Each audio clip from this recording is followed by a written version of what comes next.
alcohol exposure, the functional deficits are a consequence of what? The impacts that the alcohol has on the developing brain of the fetus. Okay. And the developing brain, that system within the body, that's the central nervous system, is that correct? Yes. Okay. And throughout the course of a woman's pregnancy, is there a time when the central nervous system is particularly vulnerable to the effects of alcohol? No, it's all throughout pregnancy, from the beginning to the end, where the brain and the CNS is vulnerable. Okay. I think I'd like to ask you now to describe to the jury the criteria that you use when you're assessing somebody, starting with the Institute of Medicine, if you would. Okay.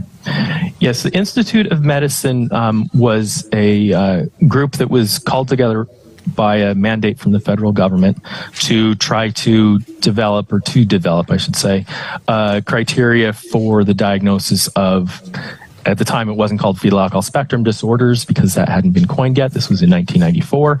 But for FAS and FAE, as part of that, they renamed the diagnoses to fetal alcohol syndrome, partial fetal alcohol syndrome, ARND. There's also another condition called alcohol-related birth defects, which are basically impacts physically, skeletal, heart conditions, liver conditions, things like that. But we don't focus on that as much, especially when it comes to the neuropsychological side of things. But the criteria that relate to the cognitive impacts, the things that are part of what I do for my evaluations through the IOM, was looking for evidence of some sort of CNS abnormalities. It could be structural changes to the brain, decreased size of the brain.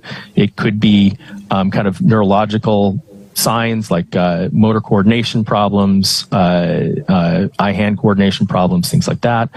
And then it talks about an evidence of a complex pattern of behavior or cognitive abnormalities that are inconsistent with developmental level, can't be explained by familial background or environment alone. And then it lists a number of possible areas where a person could have impairments. It's not an exhaustive list, and it's not a list that says you have to have all of these. So it talks about, impulse control, school performance, learning disabilities, social perception troubles, language, expressive and receptive, difficulties with abstraction, math, memory, attention, and executive functions like judgment. And let me just real quickly ask you, based on what's on the screen now, the IOM guidelines, the reason why the criteria A, B, and C are not listed here. Yeah, A, B, and C have to do with alcohol exposure, the facial features, and growth deficiencies. Okay. Again, those are the physical sides are not part of my usual purview. Okay. And just for clarification, in D, whenever it says CNS, that means what? Central nervous system, okay. Basically the brain. All right. Now, would you explain to us how you use those guidelines when you are making your assessment? Yeah, so I use the IOM as the framework for our assessment, for the assessments that I'm involved in. But I'm not overly happy with the terminology of complex pattern of behavior or cognitive abnormalities. It's rather nonspecific. In 2004, the Centers for Disease Control and Prevention, again mandated by the federal government, sat down to try and clarify some of the issues related to the diagnostic criteria. And again, this is just focusing on the neuropsychological or cognitive side of things. They also made comments about the physical side of things. But they, that as part of their the outcome, they set pretty specific criteria that can be replicated very frequently. So they have to have either an IQ that is 2 standard deviations below the mean. That means that the person's IQ score is in the intellectually disabled range, or back in the day, used to be called mentally retarded range. Or they're demonstrating deficits in 3 domains, 3 areas of functioning that are at least 1 standard deviation below the mean. That means that they are performing worse than at least 84% of the population within those domains. And they go on to say what domains some of the example domains. Again, it was not designed to be an exclusive or an inclusive list. It was designed to be an example of these are the domains that we often see. And you don't have to have every single domain in order for the diagnosis. You just have to have deficits in 3 domains. So cognitive or developmental issues such as academics, also discrepancies where there's big differences between scores, like on IQ or academics. Those are also counted as an indication of the developmental delay. Executive function impairments, planning, problem solving, learning from your mistakes, coming up with new ideas. That's all what kind of executive functioning is, not getting stuck on an idea. Motor coordination, attention, hyperactivity, kind of your classic ADHD sorts of behaviors, social skills, then again, language, memory, things like that are also very commonly were ones that they identified as being common issues. And just because I think this is going to come up occasionally during your testimony, can you just sort of help us understand the concept of a standard deviation, what that means? Yeah, so a score, when you take a score, you get a number, a single number. But that's not always the actual number. It can range a bit. So there's some variability there. So when you're looking at the standard scores for a test, let's say a score, an IQ score, on average, an IQ score in the general population is about 100. But that ranges. So about 68% of the population are somewhere between -1 standard deviation and +1 standard deviation. That's kind of the normal range, down to low average range. But there's that range that we typically see that's 1 standard deviation above and 1 standard deviation below the average score. So in IQ testing, how many points is 1 standard deviation? That would be a range from 85 to 115. So it's a 15-point difference. So 1 standard deviation in IQ testing is 15 points. Is that correct? Correct. Yes. Is the standard deviation in all types of testing also 15 points? No. Each different standard score has its own standard deviation, own range. So there's another type of score that's commonly used in neuropsychology called a T-score. And that has an average of 50 and a standard deviation of 10. There's another type of score called a scaled score, and that has an average of 10 and a range of 3, or standard deviation of 3, sorry. And then there's still another one called a Z-score, and that has an average of 0 and a standard deviation of 1. Okay. All right. If you can move on and describe to us how you use the Institute of Medicine and the CDC together. Right. So like I said, I'm not as happy with how IOM has this complex pattern that's not really well defined. CDC brings to the table a much more structured criteria. Must have deficits at least 1 standard deviation in at least 3 domains. So it's much more structured. That means that you can apply it reliably across all subjects that you see, all patients that you see. So I see one person and I find that they have 2 deficits in 2 domains. They wouldn't qualify for the diagnosis of an FASD. But if I see a person that has 8 domains, they would qualify. And I can reliably use that same cutoff for every patient that I see. And having, the requirement that there be multiple domains of impairment satisfies that the IOM's concept of the complex pattern. Okay. Next, I was going to ask you if you could just describe to us generally what a neurodevelopmental disorder is. Yeah, this is from the DSM, the Diagnostic and Statistical Manual that was published by the American Psychiatric Association. They talk about neurodevelopmental disorders as conditions that start in the developmental period in children. They manifest early, and we see deficits in development, deficits in brain processing that impact personal, social, academic, occupational functioning. So it's not enough that they are just doing poorly, it's got to actually impact them in the real world. And so that's why you need both the symptoms and the impact, the impaired functioning in day-to-day life.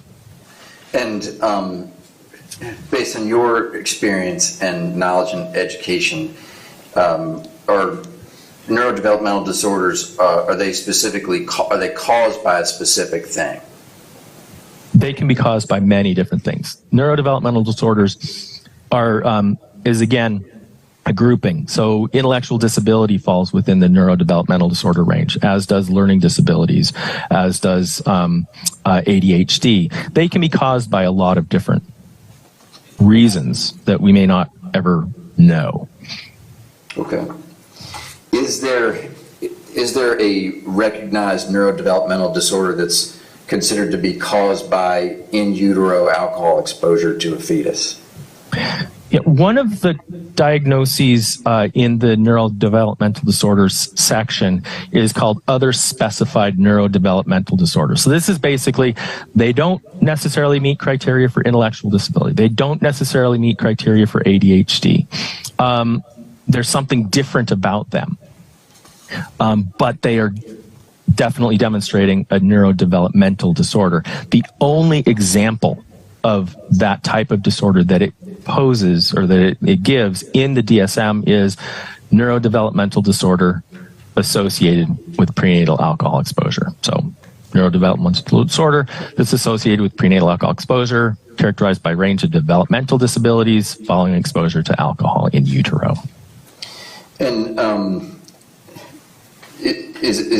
I right that this description of it here that's in the DSM is sort of similar to what you said about the IOM's criteria? It's not particularly specific. Is that right? No, unfortunately it's not. And can you apply the CDC criteria to this the same way you did to the Institute of Medicine? Yes, very much so. Again, it's being relatively, non-specific, but the same issues of creating a much more structured and reliably reproducible set of cut points, essentially, where you're having to find deficits in multiple domains that are impacting their functioning, is very much in keeping with a way of operationalizing the neurodevelopmental disorder associated with prenatal alcohol exposure.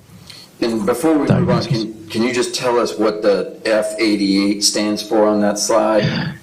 F88 is a billing code. It's a diagnosis code, honestly. So if you have an individual that has an other specified neurodevelopmental disorder and you categorize it as the neurodevelopmental disorder associated with prenatal alcohol exposure, you cite that code. And it is a recognized diagnosis, and it's one that can be used for billing purposes. Okay. Now, I would like you to describe to the jury the difference between that neurodevelopmental disorder associated with prenatal alcohol exposure versus what also appears in the DSM, neurobehavioral disorder associated with prenatal alcohol exposure. Yeah, so this neurodevelopmental disorder associated with prenatal alcohol exposure shows up in the front sections of the DSM. These are the diagnosis sections, the actual diagnoses. In a back section of the DSM-5 and DSM-5-TR, it has a section of conditions in need of further study. And in that section, there is the term neurobehavioral disorder associated with prenatal alcohol exposure. And so they've proposed a series of guidelines, diagnostic guidelines that can be used to identify this neurobehavioral disorder. And you appear to use the same acronym. Is that correct? NDPAE? They do. Okay. Now, based on your expertise, even though they both have the same acronym, but is neurodevelopmental disorder associated with prenatal alcohol exposure the same thing as neurobehavioral disorder associated with prenatal alcohol exposure? Likely. I mean, right now in the DSM, for the diagnosis, it does say neurodevelopmental disorder. So that's what I use for the diagnosis. But they're trying to get at the same sort of thing, the impact of prenatal exposure on offspring throughout their lives. Okay. Now, you mentioned one thing that I just want to make sure we're on the same page. You mentioned the DSM-5 and the DSM-5 TR. What's TR? TR is for text revision. So the DSM has editions up through now 5. DSM-5 was released in 2013. Usually as part of kind of a mid-cycle refresh, shall we say, they release a second version of the DSM-5, and it's called the text revision. And so what they do in that is that they talk about research that's been done in the ensuing several years. Sorry, this was released in 2022, just a few months ago. So it talks about the research that's been done over the years since the DSM-5 was published. And so it adds information, text, to like associated features, treatment modalities, and things like that. The DSM-5 TR does not change the diagnostic criteria. That's not part of its mandate. It's designed to look at what the research has been over a few years and kind of that are associated with the diagnoses, but not the actual criteria. So between publication of the DSM-5 in 2013 and the DSM-5 TR in 2022, is there any change whatsoever to neurodevelopmental disorder associated with prenatal alcohol exposure or neurobehavioral disorder associated with prenatal alcohol exposure? No. All right. Can you describe to us what the diagnostic features are for neurobehavioral disorder associated with prenatal alcohol exposure? Yeah. So again, impairment in cognitive, behavioral, adaptive functioning with prenatal exposure. You can use multiple different sources to find that information, whether it be records, prior evaluations, etc. But we're looking for neurocognitive impairments in self-regulation. So mood dysregulation, being really unstable with your moods and up and down, things like that. Attention deficits, impulse control problems, things like that. And then also impairments in adaptive functioning, communication, social interaction, social communication, daily living sorts of skills, being able to keep yourself clean, managing the household, things like that. And also it talks about motor skills. So those are kind of the 3 primary areas that it talks about for areas of impairment that you're looking for. And I know you gave some examples of neurocognitive impairments there, but can you just sort of help me when I hear the word neurocognitive? What should I be thinking about? Yeah, again, so this is the area that's kind of my central bailiwick, which is executive function problems, planning, problem solving, abstract reasoning, learning and memory, academic problems, visual spatial problems, things like that. Okay. And then, so do you apply the CDC criteria to this as well? I do, because again, it's talking about impairments in these areas, and these are areas that the neuropsych will assess. But again, more structured criteria that can be applied across multiple cases. So you're not relying as heavily on kind of the clinical judgment of it kind of looks about like it, so let's kind of sneak it in. No, they need to meet that minimum criteria. All right. And you said, I can't remember the exact terminology that you said about your referral question, but was to assess Nick's neurocognitive functioning. Is that correct? That's correct. And how do you do that? Well, the assessment that I do is based off of a series of tests, and these tests measure the functioning of the brain. I'm not diagnosing or directly measuring brain damage. That's actually a medical term. I'm looking at the function of the brain, and so I'd be looking for brain dysfunction. The tests that have been developed in the field of neuropsychology over many, many years, 100 years by now, probably, usually we learned them originally from somebody who's had some sort of an injury. And then we do a lot of tests, or we interview them and we develop tests to measure what those areas of impact. So people like Phineas Gage, who was a railroad worker, was tamping down dynamite into a hole in order to blast the side of a hill. Unfortunately, the tamping rod set up the dynamite. The tamping rod went up through around his orbit, through his brain. From that, he had significant behavioral changes and cognitive changes. And from that, we were learning that the frontal lobes tend to be involved with kind of these higher behavioral and higher cognitive functioning.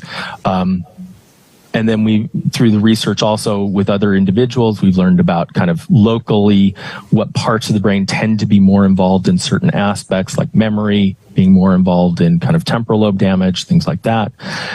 And regardless, in the neuropsych, I'm looking for areas of significant deficit, and that's, I think I mentioned already, where basically 84% of the population does better on this test than the person that I'm testing. So that indicates that they're within the impaired range.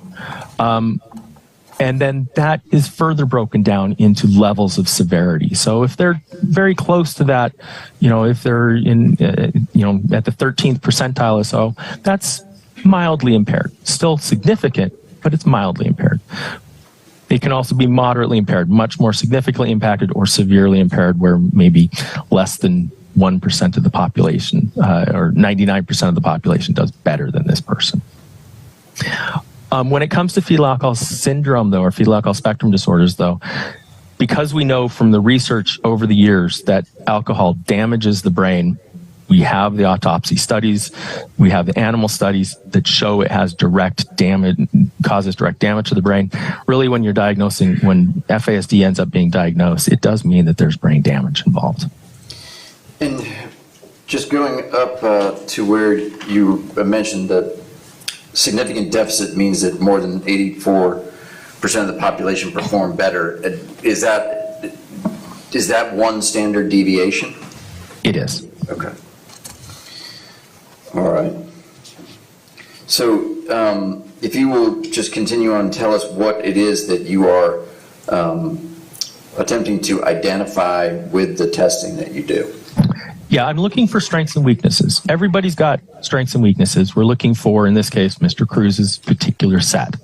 From that, I'm looking to see how his performance on the testing is or isn't consistent with research on fetal alcohol spectrum disorders and the diagnostic guidelines. I look at the timeline of cognitive impacts. So when I do the testing, it's how is he doing, basically right now in 2021, when the testing was done. But I also look at the previous records for prior testing that had been done throughout the individual's life, to look to see if there's consistency across time. If a person is having impairments now, but let's say when they were 17 years old, they were doing absolutely fine, no problems, all the way up until that point, and then suddenly they're doing poorly. That's not a pattern that I expect to see for FASD. I'm expecting to see problems earlier in life on cognitive testing and participation in special education services and things like that. I do acknowledge that there are other potential causes for cognitive impairments, and I identify them when I need to. I render the opinion of whether the neuropsych testing is consistent with an FASD guideline, and then it would be referred on to the medical doctor to do their evaluation and to determine if one of the medical diagnoses, partial fetal alcohol syndrome, or ARND, would be warranted. And when you talk about identifying competing causes, is that to say that your testing can identify if it's likely not fetal alcohol spectrum disorder? It can, especially if the pattern is very much incompatible with what we'd expect to see. But sometimes there can be other conditions that we know about, like a person has had significant head injuries or stroke or things like that. Then we can look to see if the pattern is more or less consistent with a head injury versus the fetal alcohol. Okay. And that's what goes into the decision making for the medical doctor when they're making their diagnosis too. Now, what if a person does have a fetal alcohol spectrum disorder? What is your hypothesis about what you're going to see in their testing? Yeah, I rarely expect to see them have IQs that are within the intellectually disabled range. The research that we've done over the years has found that yes, IQ is impacted by prenatal alcohol exposure. It's lower in individuals with FAS, and in the research that we were doing at the University of Washington, at that time we were calling it fetal alcohol effects. Now we do partial FAS and ARND. Yes, the IQ scores were lower, but only about 20 or so % of individuals with FASDs had IQs that were within the intellectually disabled range. So I don't expect to see that on a routine basis. I usually will expect to see patchy functioning. They do well in one area, do poorly in another area. Everybody has some variability because, we're better in some areas and worse in other areas, but I tend to see that exaggerated much more significantly and much larger differences between strengths and weaknesses. Academically, I do expect to see impairments. Many of the individuals with FASD go through or receive an IEP or exceptional student status. So I do expect to see academic impairments. Oftentimes math is most significantly impacted. It's not always the case though. I do usually expect to see visual spatial construction deficits. So being able to look at something complex and recreate it is very difficult for individuals with FASD. We've been seeing that in the research since the 80s. I very often will see social and adaptive impairments, again, doing worse than you expect based off of their IQ. And often those adaptive skills are measured to be within the range of intellectual disability. So even though the IQ may be in the normal range, their ability to apply that on a day-to-day basis is often within that intellectually disabled range. So there's this disconnection. Executive function deficits, these higher order things of planning and problem solving, generating ideas, we often will see impairments there. Often we see that even more in tasks that are less structured or settings that are less structured. When I do an executive function test, some of them I tell you exactly how you're supposed to solve the problem. I give you all the rules. And those are pretty highly structured. You just have to do the task. Other executive function tests, I give you the task and say, you got to figure it out. Have fun. So I don't give any instructions. They have to figure all of that on their own. So that's a much lower structure, requires a lot more effort on their part to be able to figure out how to solve the problems. The other thing that we very commonly will see is variability over time. So teachers and parents have commented on this ever since I've been involved in the field. One day, Johnny, we can teach him this thing. He understands it. He's able to get it. It's great. And then 2 days later, it's almost like he's never seen this before. And then maybe a week later, he gets it again. So it's this variability across time we do tend to see in individuals with FASD. And these, would I be correct to say that these are all indicative of cognitive impairment? Is that right? Yes, cognitive, behavioral, and adaptive impairments, yes. Okay. And have these kinds of cognitive and behavioral impairments from prenatal alcohol exposure been able to be demonstrated in animal studies? Yes. Yes, they have. There's one study in particular that that was done back in the 80s. What you've got is this room with a window in it, food source on the other side of the window. You put a normal chick, normally developing chick, you put it into this room, which by the way does have a door out the backside. You put the chicken into the room, it sees the food, it runs towards the food, it'll bonk its beak on the window. May do that a couple times, but eventually it will decide that's not the best choice. It'll start looking around, it'll find this door, go out, get the food, be very happy. You grab the chick, put it back into the room. May take a couple of trials, but very quickly it learns, go out the door, get to the food. And it learns that skill very quickly. You take the chick away, and maybe a couple weeks later, you put it back into the same room again. It may take a couple of tries again to remember, but very quickly it remembers, oh yes, I need to go out this door, gets to the food. It's a happy camper. You take a chick that's been exposed to alcohol in the egg. It sees the food, runs towards the food, bonks its beak on the window, picks itself up. Sees the food, runs towards the food, bonks its beak on the window, picks itself up. It does it over and over again. What we call it in the neuropsych field is perseverations, doing the same thing over and over, even if it's not beneficial for you. It may eventually find the door, get out, get to the food. It becomes a happy camper. You grab it, put it back into the room. It sees the food, runs towards the food, bonks its beak on the window, picks itself up, sees the food, runs towards the food, bonks its beak on the window. It has a very hard time learning how to solve the problem. It may eventually learn it. It takes a lot of extra practice, a lot more than the control chick ever did. A couple weeks later, you put the chick back in. It's almost like it's never seen this before. Sees the food, runs towards the food, bonks its beak on the window. It has to completely relearn again. It has not remembered the strategy. Thank you.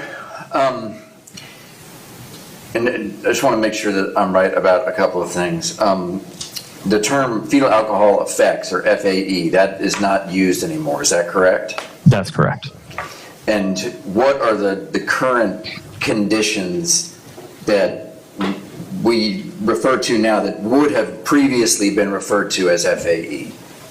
So partial fetal alcohol syndrome, PFAS, or alcohol-related neurodevelopmental disorder, ARND.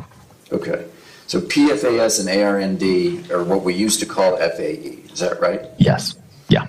And then the other population of people with FASD is people who have fetal alcohol syndrome. Is that correct? Yes. So can you help us understand how the IQ differs between the normal population, people with FAE, and people with FAS? Yeah, as far as IQ goes, full scale IQ, there is a slight step down. Normal population average score is 100. In the FAE, or now PFAS ARND community or group, the average score, IQ score is 90. And within the FAS group, the average score was 79. So within the borderline range. But again, like I said, still only about 20% that were within the intellectually disabled range. The other thing about IQs is that in the studies that we were doing in the 90s at the University of Washington, we found a very large range of scores. Anywhere from, a score of 20, which is profoundly intellectually disabled, all the way up to scores in the 120 range. So very wide range. So really IQ in and of itself, the full scale IQ, isn't all that helpful when it comes to fetal alcohol spectrum disorders diagnosis. What we do tend to see is more variability across IQ domains. So when you do an IQ test, you look at verbal skills, you look at nonverbal skills. Nowadays, we're looking at kind of working memory or working memory sorts of skills, or processing speed sorts of skills. And we tend to see much bigger discrepancies between those different domains in individuals with FASD. You mentioned that one of the things that is considered in your assessment is adaptive functioning. Can you please just describe to us what adaptive functioning is?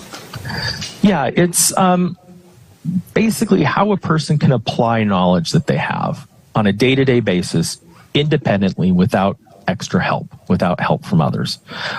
So can they meet standards in the community of, taking care of themselves, of their ability to communicate, of their ability to interact with others? And usually when we look at adaptive functioning, it's we're looking at those three areas: the kind of day-to-day skills, communication, and social interaction, social perceptions, things like that. Okay. And so you said it includes the conceptual domain. Is that the one you just described? Yeah, conceptual domain includes kind of communication issues, ability to apply knowledge, and things like that. Okay. Now, you touched on this a minute ago when you were talking about the IQ, but can you give us a sense of, in terms of people that have a fetal alcohol spectrum disorder, their IQ versus their academic performance versus their adaptive functioning, and what you tend to see based on your experience, how those three things relate to one another? Right. We very commonly will see this descending pattern where IQ is up here, maybe in average, low average range. Academics are lower than you'd expect based off of IQ, kind of a pattern that you would see in learning disabilities. But then adaptive skills are much, much lower. Again, that ability to apply the knowledge, like you get from the IQ, on a day-to-day basis, much, much lower. Like I said before, oftentimes their scores are actually within the intellectually disabled range by comparison to an IQ that may not be anywhere close to that. And I think you said that people that are diagnosed with fetal alcohol syndrome tend to have the lower IQs. Is that correct? Yes. And then people with FAEs, which includes partial fetal alcohol syndrome and alcohol-related neurodevelopmental disorder, they have lower IQs, but not as low as FAS individuals. Is that right? On average, yes. But in terms of what you just described, the discrepancy between IQ, academic functioning, and adaptive behavior, is that across the board for people with fetal alcohol spectrum disorder? It tends to be worse for those with the FAE, the ARND partial fetal alcohol, because their IQs tend to be a little bit higher, but they're having almost the same level of impairment adaptively as individuals with FAS. So the discrepancy is even more extreme. Okay.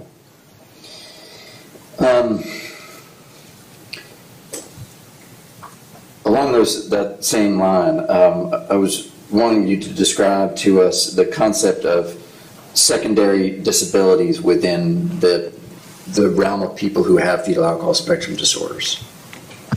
Yeah, so secondary disabilities are problems that a person faces in their daily life that aren't directly caused by the alcohol and the damage to the brain, but they kind of come as a result of that. So having impairments in cognitive functioning and math calculation puts you into positions where you have more academic difficulties. That academic difficulty is a secondary to the underlying neurological issue of the impact of the alcohol to the brain.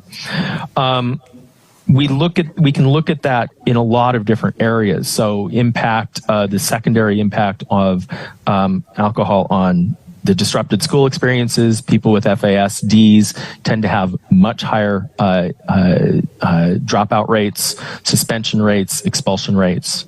They tend to get into trouble with the law considerably, quite frequently. And individuals with FAS, with what used to be FAE or partial FAS, ARND, oftentimes have greater difficulties, greater secondary disabilities than the people with fetal alcohol syndrome.